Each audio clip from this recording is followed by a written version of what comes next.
Next, I would like to introduce a lady who the leadership team at Dar Marifah had the pleasure of working with for the last 2 days.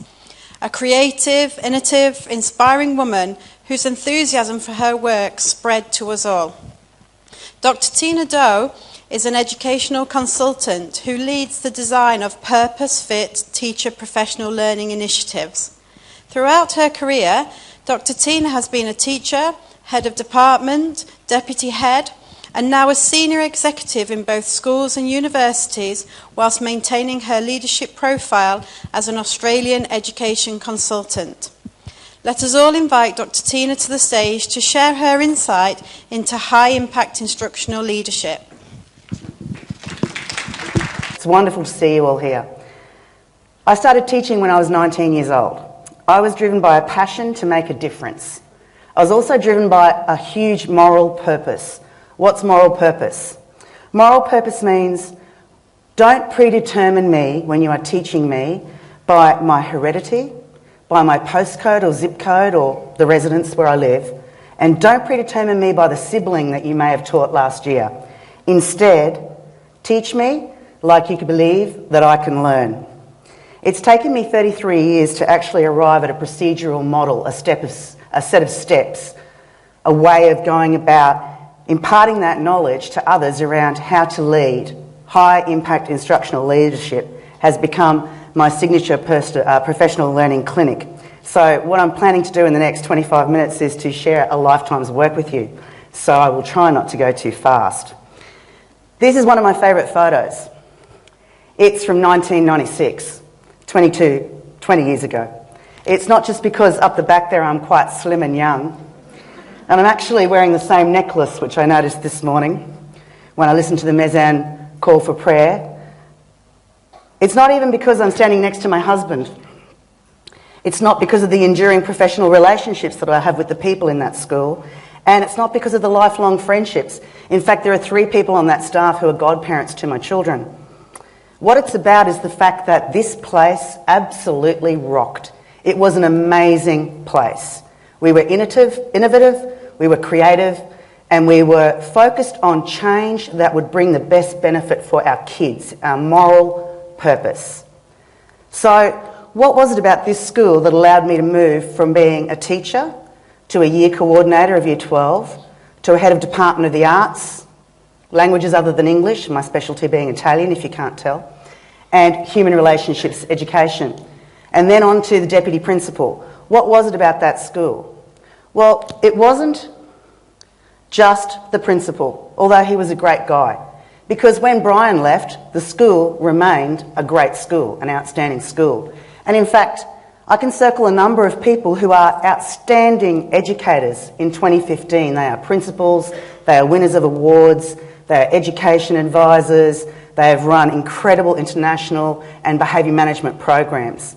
So what is it about that place that made it a great school? How do you create an outstanding school when people get the promotion that they're looking for? How do you maintain sustainability? How do you succession plan? How do you keep the momentum going? Well, in 2004 I stepped out of my deputy chair and went and worked at Central Queensland University. And my brief was to work in professional learning partnership with teaching schools, with the university, in order to bridge the gap, the theory-practice divide. So in 2004, I thought it was about me engaging staff. And I could do that pretty well. I can dance on a table, very good. I can keep people in the palm of my hand. So I started out at Kenilworth State Community College, which was a P primary from early years to 10, Year 10 school. Kenilworth was a beautiful school out in the hinterland. We had 1 school in this project, 1 facilitator, which was myself. I wasn't Dr. Tina yet. 14 teachers and 14 first-year undergraduates in the CQ University, Central Queensland University undergraduate program, the Bachelor of Learning Management. And I thought if we can teach them a common pedagogical language, we'll teach them a framework, not unlike your 8 essential elements of a lesson, then we'll see enhanced teacher practice and we'll improve student outcomes. Bingo. So it was all about me. It was all about Tina in the middle here, right there. It doesn't work on that screen. Sorry about that. It was all about me in the middle, and everyone focused into what I was doing. I went out one day a week on a Wednesday. Wednesdays were sensational. They even made me a badge that didn't say Tina Doe, it said Tina Dole, because the professional language we were using was the dimensions of learning, or Dole. I don't know what happened on Monday, Tuesday, Thursday or Friday, but Wednesday went off. What happened afterwards? Because it was all about that nexus in the middle, I didn't go back to that school the next year. The principal got a promotion, the curriculum coordinator moved to Singapore, and the Indigenous leader in the school, our Indigenous Aboriginal teacher, moved down and got a promotion as well. The whole thing fell apart behind me. I got it wrong. Okay, take two. Had a very tolerant boss, Professor Lynch, in fact. What we did then was we went, okay, let's go 2005. I'm still working for Central Queensland University. Now I'm thinking, okay, what I have to do is remove myself from the middle. It's got to not be about me. So I engaged a cluster of schools, and I targeted second-year teaching schools in the Central Queensland University program on the Sunshine Coast where I live.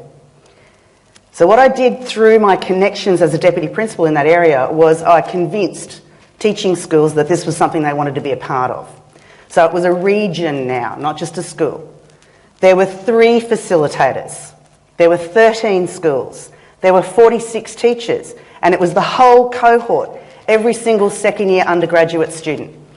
And each school that committed to taking a cohort of undergraduate students in the teaching school model also committed, some just because they knew me and they trusted me, because that's what it's about, leadership, trust and humility, as well as knowledge, expertise, data.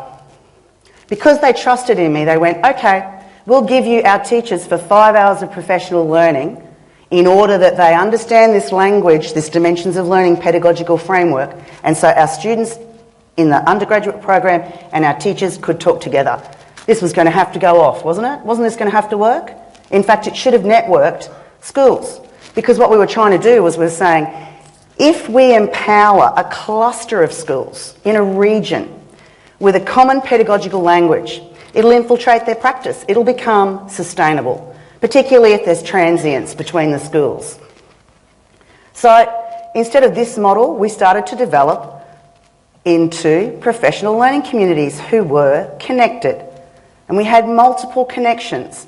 But what you'll notice is that although, I'm going to try this again, yay. Although Sunshine Beach High School for the first time in decades spoke to Sunshine Beach Primary School, that connection was very easy to break. And here was good old Tawantin over here on her own again. And nobody really, this was still the silo effect. It was still independent operators with some connections. Unfortunately, I'd got it wrong again. You obviously got the idea I'm going to get it right because I'm here and so is Professor Lynch. What happens in the third evolution is that we go up to the Northern Territory, which is the wild, wild west in Australia, and our colleagues, Dr. Helen and my dear friend also Marie Garrigan, will be keeping me on point, was what I was just about to say, because it was a fabulous opportunity for us. And what I realised in 2006, it's not about me at all. In fact, what happened there was that we had a deal brokered between Charles Darwin University and the Northern Territory Government, and they employed me in a dual capacity, so that what we did here was we had one territory, one state, one territory, one facilitator, all teaching schools, all undergraduate and postgraduate education students, everyone in the territory talking the same professional pedagogical language. We said if a professional learning initiative generates a networked professional learning community, it will live beyond the facilitator. So what we were looking for was moving the satellite effect into a net. And when I asked Marie this morning or yesterday, pedagogical language, still learning management, Professor Lynch's body of work, still dimensions of learning. So this has endured. This is actually infiltrated. It's made a dent. This time I got it right. So something about innovation too is about that permission to try and perhaps to fail, but to then analyse the data and to be able to say, what must I do next? What evidence impact am I looking for? What success criteria am I aiming towards? You see, leadership is about making others better as a result of your presence and making sure that your impact lasts in your absence. So who said this? Sheryl Sandberg. She's only the Chief Operating Officer at Facebook, and what would she know? Facebook only has currently over 1.3 billion monthly active users and an approximate net worth of 245 billion. But I digress. Going back to Sheryl's quote, leadership is about making others better as a result of your presence and making sure that impact lasts in your absence. Here's my light bulb moment. I needed to capture what I did as an instructional leader in a model so that others could replicate it. I hadn't got it right in my second evolution because I had 3 facilitators, but somehow the rub effect didn't happen.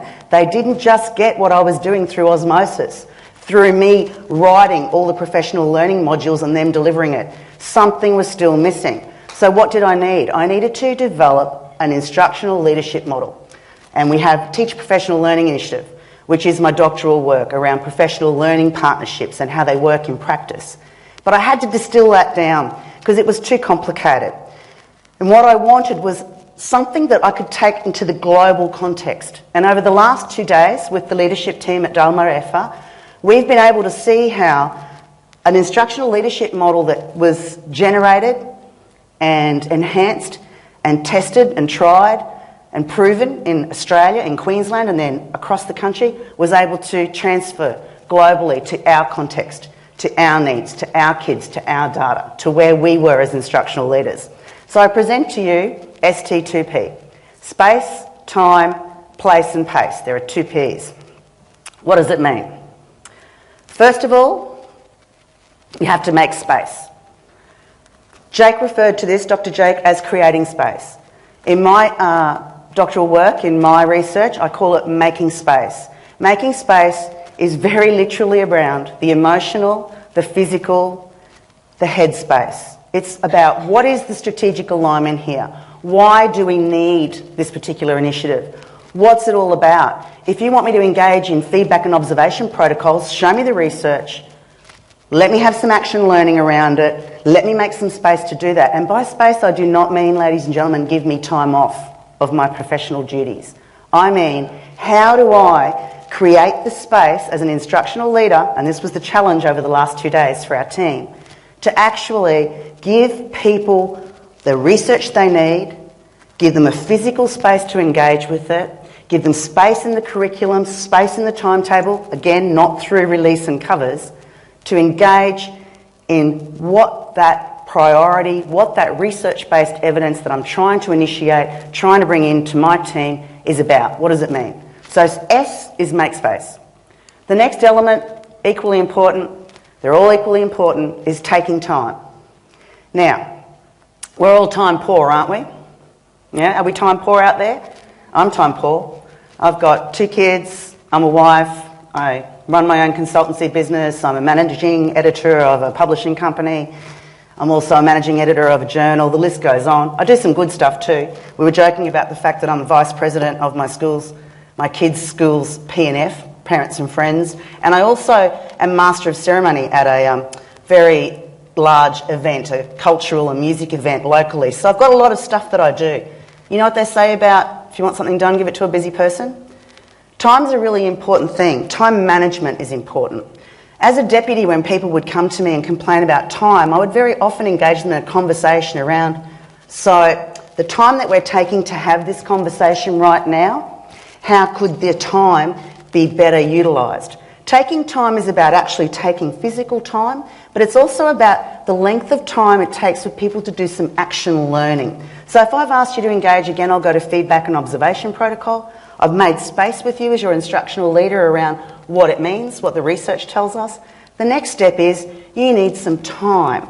You need time to look at that, to practice it, to talk to each other about it, to engage in some surveys around whether a particular practice is working. Time is paramount. So we make space, we get the strategic alignment, we know why we're doing something because that's what the research tells us. It's where our data is driving us to go. We make space for it, and then we have to take time. We have to have action learning time to actually get our hands in, to roll our sleeves up and get in and have a go. Then we have to find a place. You see, ladies and gentlemen, this is what I call the tipping point right here, across there, between space-time and the bottom two. We can all sit and listen in any event to the great research that we're being told. We can even do some action learning around what we've been told works in classrooms. But the tipping point is where the rubber hits the road. It's when you put the research into action. And that's about modelling best practice. It's about actually finding a place in your repertoire of skills where you can actually go, aha, I see how that works, flipped classrooms, blended learning. I want a bit of that. Show me how to do it, and I'm going to infiltrate that into what I already do. I'm going to make it part of how I do business. I'll find place for it. Too often the research indicates that we go to a great event like today. I mean, what better venue could you have? What fantastic hospitality. We've got 2 books in our satchels. We're all keen. We've got staff from the school ready to present in concurrent sessions. Are you going to do anything with it when you go back to base camp? When you go back to school? This is the important part. The finding place is paramount. And that's the big mission that I've given to our leadership group that I've worked with over the last 2 days. Because what they have to do now is they have to adjust the pace of their individual SMART goal projects. What's a SMART goal? Where are you, Leandy? She's lost sleep over it last night. Everyone in Leandy's life is going to have a SMART goal now. Her kids, her family, her friends. SMART means sustainable, measurable, attainable, result-oriented, time-bound. A SMART goal. Each of the leaders has a SMART goal around a specific portfolio, position, piece of research, work that they have to accomplish that's already aligned to what they have to do. And what they'll be doing now is developing professional learning for their professional learning communities, you as their expert teams, to engage in some learning around their SMART goal project to give you space, make space, allow you to take time, to model best practice and to call on you to model that best practice and to have paced professional learning. So Inas, where are you? Oh, thank you. I should have looked straight down the front. And we will be doing this also through digital means so that there will be a virtual classroom, if you like, where all of these SMART goals and the products of them will be housed. So we have some long-term goals here. So, making space is about strategic alignment. It's about community engagement. It's about the headspace, knowing what the science is telling us, the research. It's about the physical space. Where will we do this work? What will it look like? And it's about the emotional space, understanding why this is important and where it fits. So what I want you to do now is I want you to turn to an elbow partner, someone sitting next to you. 2s are preferable, but if you're sitting in a group that looks better for a 3, go ahead. Here's my question to you. What is it, and I'll tell you when to start talking, what is it that you need to make space for in your work? What is the strategic priority that you personally know, professionally, you need to make space for? For example, is it about all teachers being teachers of mathematical language? Where are you, Mark? I got one in for you. Where are you? Fantastic. Is it about literacy? Is it about evidence-based practice?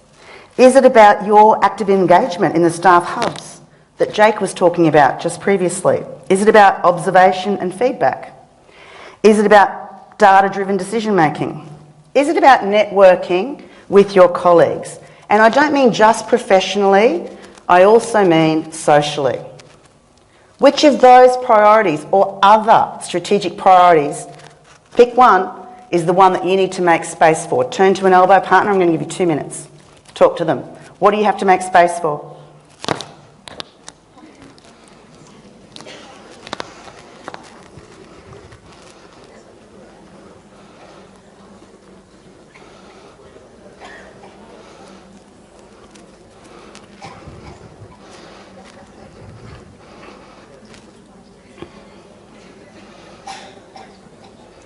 .30 more seconds, so make sure the second person has shared theirs.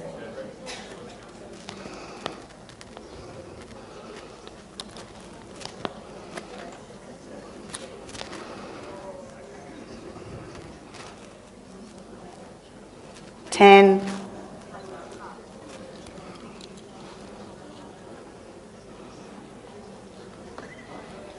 3, 2, thank you very much. Note that down somewhere. Make it a commitment to what you need to prioritise strategically and make space for. The next one, of course, is our taking time.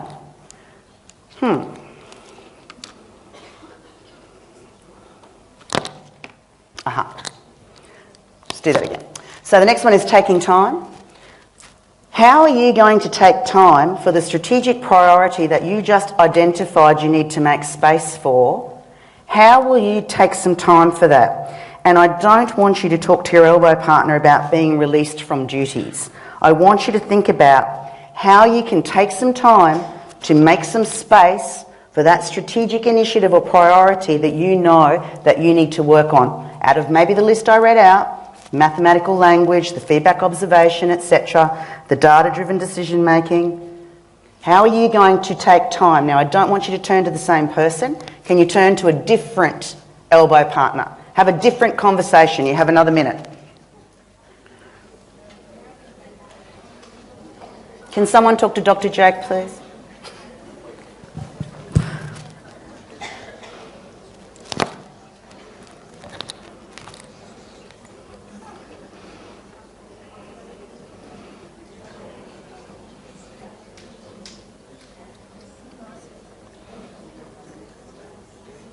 $30 more seconds, so make sure the second story is told.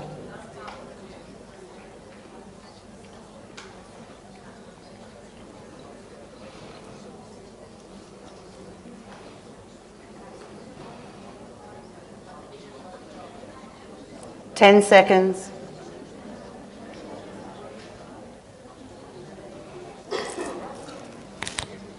Three.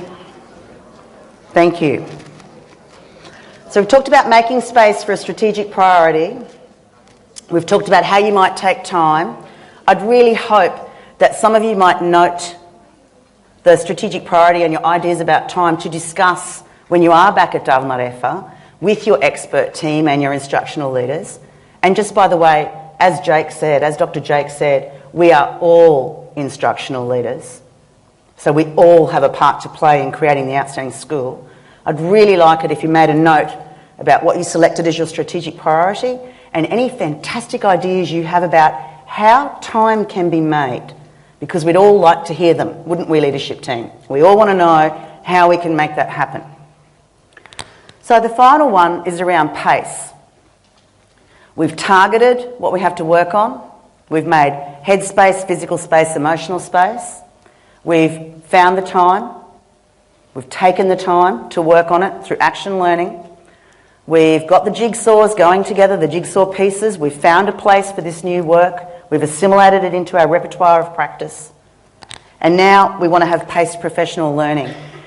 If you're familiar with the story of the tortoise and the hare, what you need here is that it's slow and steady enough for everyone to keep up, but fast enough that your early adopters are out in front and feel like it's enough of a challenge for them. So adjusting your pace is really important.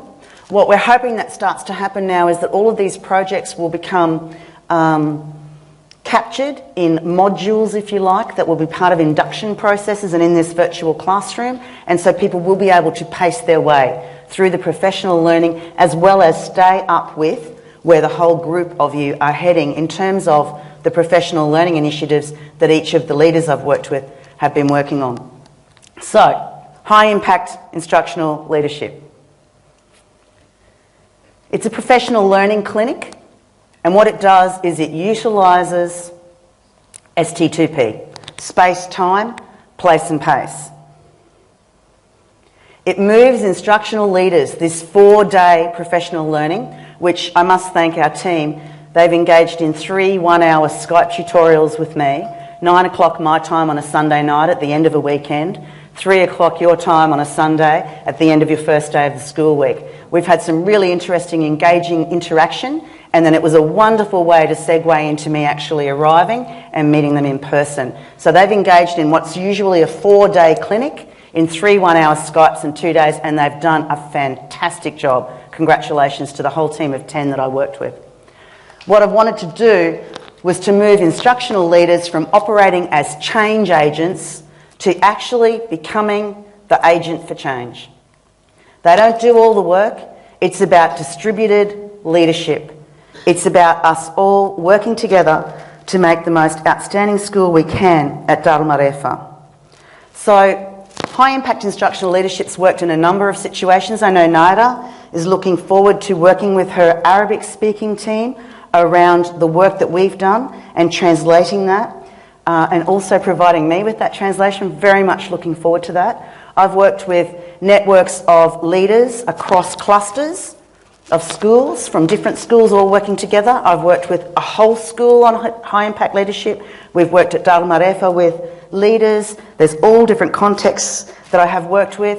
Currently I'm negotiating, working with an international cohort of deputy principals and aspirational principals around the world. So I'll keep you posted on that.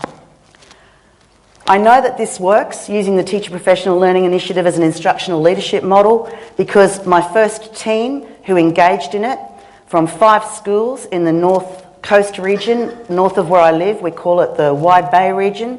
We had Kepnock High, Gympie State High, Maryborough State High, Gin High and Harvey Bay High School in my first high impact instructional leadership, and they won the inaugural Jack Pizzey Leadership Award for school leadership, which fantastically won them $25,000 Australian, unfortunately not American dollars.